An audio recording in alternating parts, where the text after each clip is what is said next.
Olá pessoal, paz do Senhor.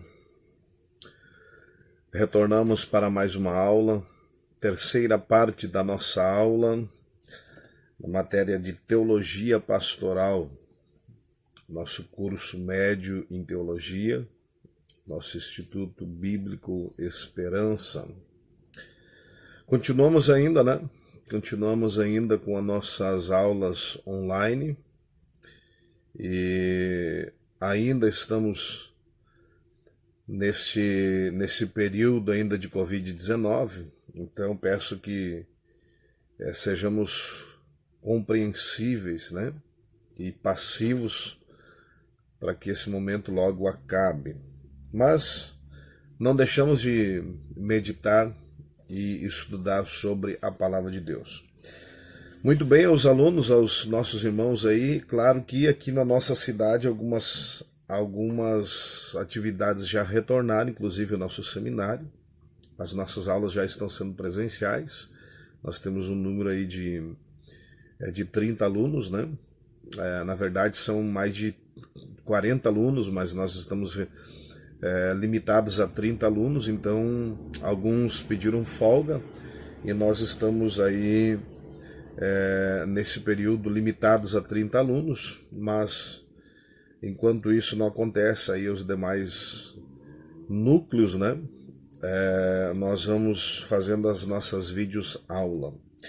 Muito bem, você que está com o teu livro aí, nós paramos sobre o ministério, né? Encerramos esse período do ministério e agora nós vamos para a página de número 25. Página de número 25, o obreiro e as ordenanças bíblicas. Nós vamos hoje, a nossa aula vai ser um pouco mais curta, não vamos ser bem sucinto, nós vamos tratar sobre as ordenanças bíblicas, o obreiro e as ordenanças bíblicas. Essas ordenanças, elas vai ser tratado como ordenança ou sacramento. Nós vamos ver aqui um diferencial, por que ordenança e para alguns sacramentos, né? O primeiro ponto que a gente vai ver aqui, que as ordenanças bíblicas, elas são ordens dadas pelo Senhor Jesus para serem cumpridas pela igreja. Logo, os católicos e outras igrejas protestantes chamam de sacramento. Esses dois termos aqui nós não vamos encontrar na Bíblia, são extra-bíblicos. A grande maioria dos evangélicos vão entender e vão denominar de ordenanças. Por que ordenança e por que sacramento? Ordenança porque entendemos, a igreja entende que são ordens dadas pelo próprio Senhor Jesus. Logo, o sacramento ele foi, na verdade, definido como uma palavra visível, mas ela tendo um sinal exterior. E esse sinal exterior é de uma graça, e essa graça, o sinal é exterior, mas a graça é interior e espiritual. E aí o emprego dessa palavra, que é mysterium, ela foi usada para identificar o batismo e a ceia, né? E ela serviu para a passagem a ser vista como capaz de transmitir a graça por si só. Ela foi empregada essa palavra e para que ela passasse a ser vista como sendo capaz, os sacramentos então seriam capazes de transmitir graça. Eles seriam um sinal exterior, mas de uma graça interior e espiritual, sendo capaz de transmitir graça por si só. Por exemplo, o batismo e a ceia do Senhor, ela é capaz, pelo sacramento, foi definido dessa forma, que ele seria capaz de transmitir graça por si só. Claro que não temos base bíblica para isso, né? Não temos base bíblica para isso. Nós temos aqui uma ordenança, e ordem está ligado à autoridade. quem dá ordem é quem tem autoridade. A autoridade máxima é o Senhor Jesus, não é a igreja em si, não é o clero, mas é aquilo que o próprio Senhor Jesus deixou. Né? Então essa é a diferença entre ordenanças e sacramento. A ordenança, entendemos que foi uma ordem estabelecida, estipulada pelo próprio Cristo, o dono da igreja, e sacramento foi usado pela igreja, né, e por alguns protestantes, sendo uma graça interior, mas que ela seria como um sinal exterior. E ela por si só, o sacramento por si só, ele transmite graça, né? Então isso é uma forma equivocada. Muito bem. Já na página 26, nós vamos observar aqui a importância das ordenanças. A verdade, o batismo e a ceia, elas estão relacionadas. Isso faz parte de uma obediência. A Igreja de Jesus Cristo tem como dever de seguir as ordenanças bíblicas que foram instituídas pelo próprio Cristo. Batismo e ceia estão ligadas ou são relacionadas desde o princípio da vida da igreja. Elas são associadas à pregação do Evangelho. As ordenanças são próprias da nova aliança, né? O próprio cálice, o cálice da nova aliança, a nova aliança que teve com o sangue de Jesus, né? O sangue do próprio Cristo, e as bênçãos divinas que são transmitidas por meio do sacrifício e da sua morte vicária. Então há aqui uma importância pelo fato de ser ordens. Então é necessário que se cumpra ou se obedeça essas ordens. As ordenanças, quando administradas em conformidade com os princípios estabelecidos pela palavra de Deus, fazem o povo cristão lembrar continuamente o fundamento da morte ou da salvação, da morte e ressurreição de Cristo. Estão totalmente ligados. Então esse ponto aqui principal nós precisamos entender que ele faz parte da nova aliança. Por que observar? Porque faz parte da nova aliança. Por que observar? Porque é uma ordem, e essa ordem, se ela foi dada, ela precisa ser obedecida. Muito bem? Então agora nós vamos aqui, são dois pontos, né, sobre as ordenanças, 1.5, 1.5.1 e 1.6, está na página 26. Nós vamos então para a página de número 27, que é a primeira ordenança, o batismo. Tá? O batismo, a palavra, ela vem do grego baptisma, tá? O baptizo, que significa emergir ou submergir. O batismo bíblico, ele é por imersão total do crente em água, conforme está lá em Mateus 3,16, João 3,23, Atos 8, 36 e 37. Então, o batismo, ele deve de ser para quem? Quem deve receber o batismo? São os adultos. Crianças que passam a entender, ou algumas crianças que passam a entender e que receberam a salvação. Fora disso, biblicamente, nós não temos aqui... nós não temos um parâmetro para nós não temos um fundamento para nos firmarmos aqui quando se trata em batismo de criança. O batismo somente é para aqueles que crê. O batismo por imersão, ele tem então, ele na verdade vai ter 4 objetivos. O primeiro, ele vai ser a fé pública. É uma profissão pública da sua fé. Esse é o principal objetivo. Qual é o principal objetivo do batismo? O batismo, ele é um testemunho público de fé, o primeiro. No segundo, o batizado, ele faz parte agora da Igreja de Cristo, ele faz parte, ele entra, né, a partir do batismo, o novo crente passa a fazer parte oficialmente da Igreja visível. Não estão falando da Igreja invisível, aqui eles estão falando da Igreja visível. E também aqui, o terceiro ponto, ele vai trazer a ilustração a gente sempre precisa lembrar que a Bíblia ela tem algumas linguagens que são figuradas, ilustrativas, e aqui no batismo também tem uma ilustração do simbolismo da lavagem espiritual. O batismo é um símbolo, não é um mero sinal, pois ele realmente ilustra a morte e a ressurreição com Cristo. O batismo ele é um símbolo daquele que recebeu a salvação e ao ser imergido, ele é um símbolo que os seus pecados estão sendo deixados para trás, ou morto, a velha natureza sendo morta, e agora, então, ele passa a ter uma ressurreição. Quando ele sai da água, ele está em uma nova vida espiritual. Nós vamos ver mais para frente que, na verdade, não é a questão de não ter mais pecado, os pecados todos ficaram ali. Não, nós vamos ver mais para frente. Mas eu estou falando aqui dos objetivos. Primeiro objetivo, então, ele é um testemunho de fé, é o testemunho público de fé. Segundo objetivo, ele o batizado, agora ele faz parte da igreja visível. Terceiro, ele vai ilustrar um símbolo da morte da velha natureza e a ressurreição de uma natureza espiritual. E em quarto lugar, ele vai representar a morte do crente para o mundo e a ressurreição para uma nova vida. Tá?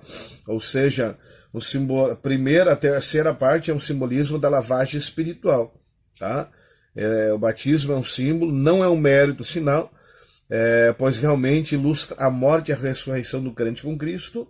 E no quarto ponto também ele vai falar da morte do crente para o mundo e a sua ressurreição para com uma nova vida com Cristo.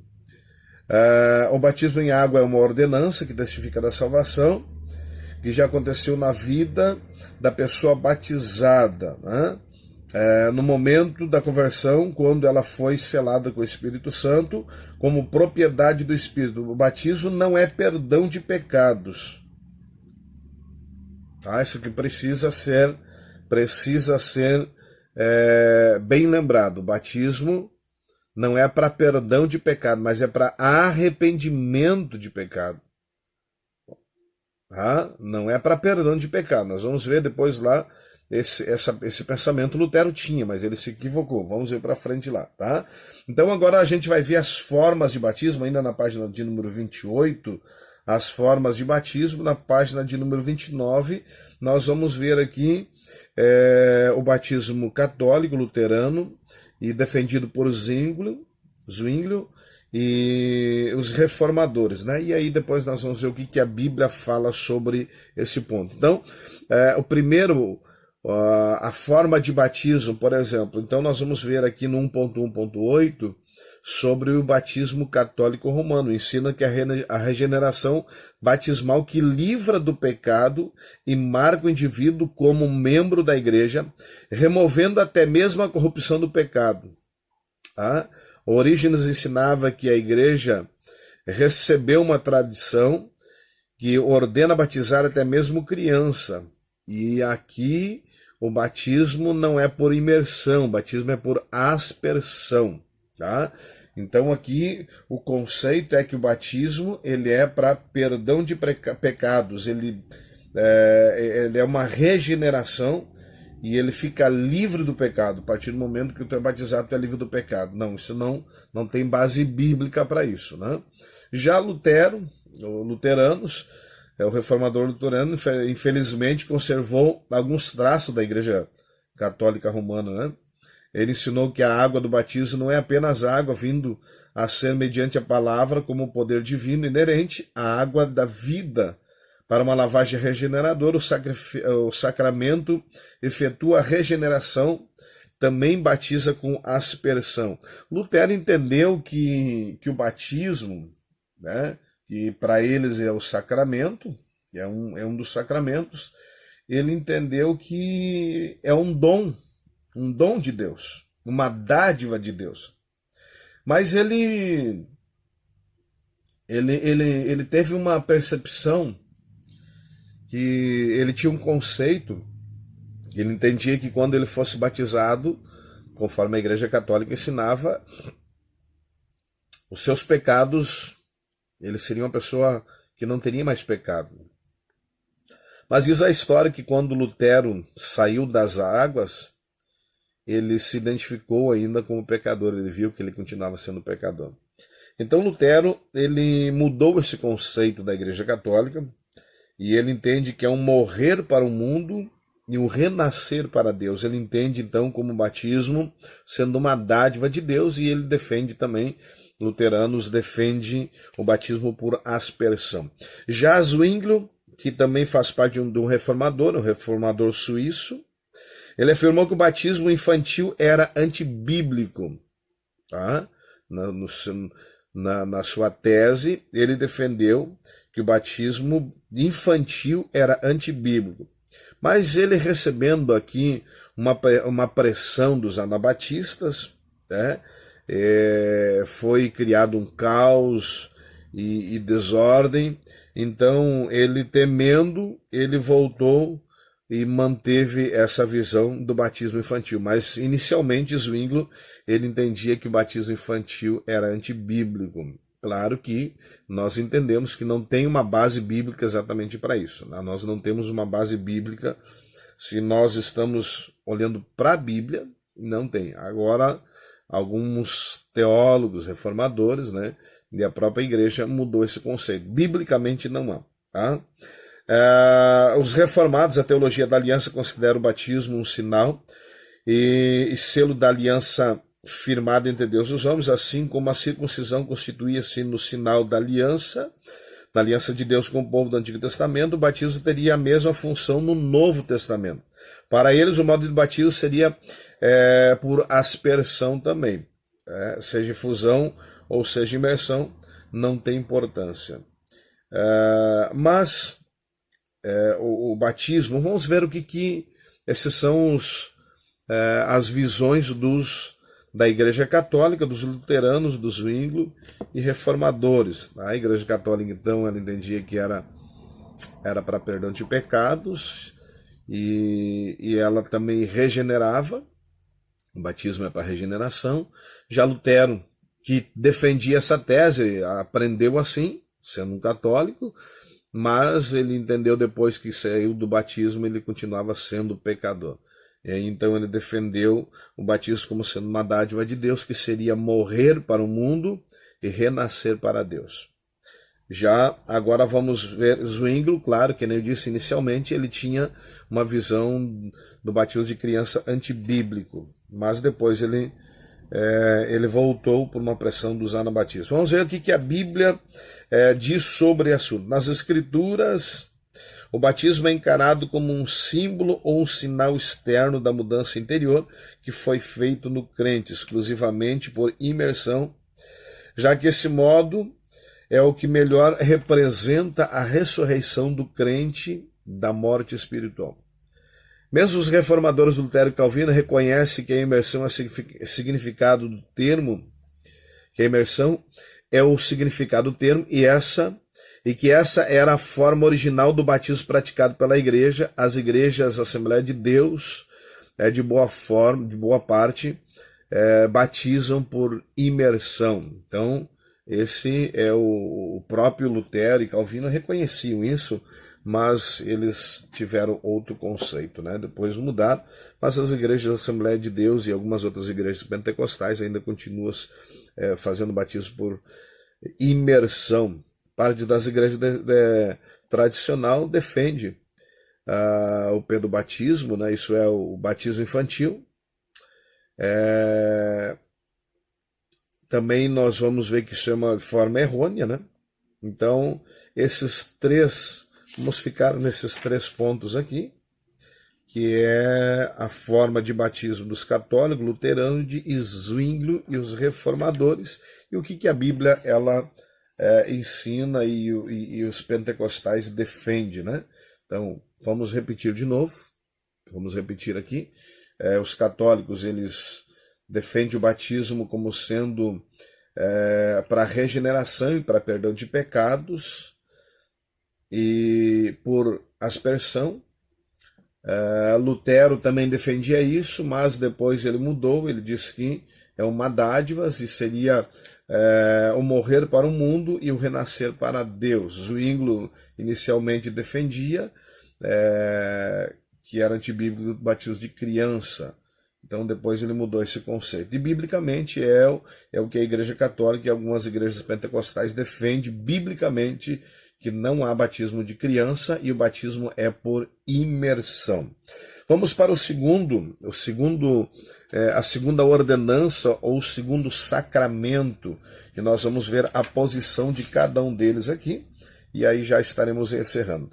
A ceia do Senhor. A ceia do Senhor é uma ordenança dada pelo Senhor Jesus Cristo, cuja validade dura até sua morte.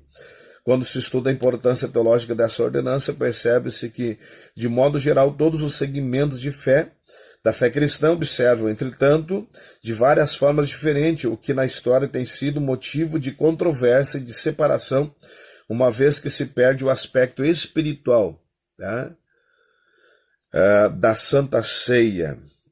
Koinonimático, essa palavra para definir aqui a Santa Ceia do Senhor. E nós vamos então trazer aqui algumas posições. Por exemplo, a Igreja Católica, agora nós estamos falando da ceia. A Igreja Católica defende a ceia como ela tem um conceito de transubstanciação. O que seria essa transubstanciação? No momento da ceia, a partir do momento que é consagrado os elementos se transformam na carne, no corpo de Cristo e no sangue de Cristo. Tá? É a transubstanciação. Os elementos se transformam no corpo e na carne. A posição de Lutero já não é mais a mesma. Os luteranos ensinam da consubstanciação, ou seja, a presença do Senhor está com os elementos, mas ela não se transforma na carne, no vinho, no sangue. O pão não se transforma na carne e o vinho não se transforma no sangue, né? Estão, na verdade, simultaneamente, estão ligados, mas não se transformam. Então, estão juntos. A presença, o corpo e o sangue de Cristo estão juntos. É a consubstanciação.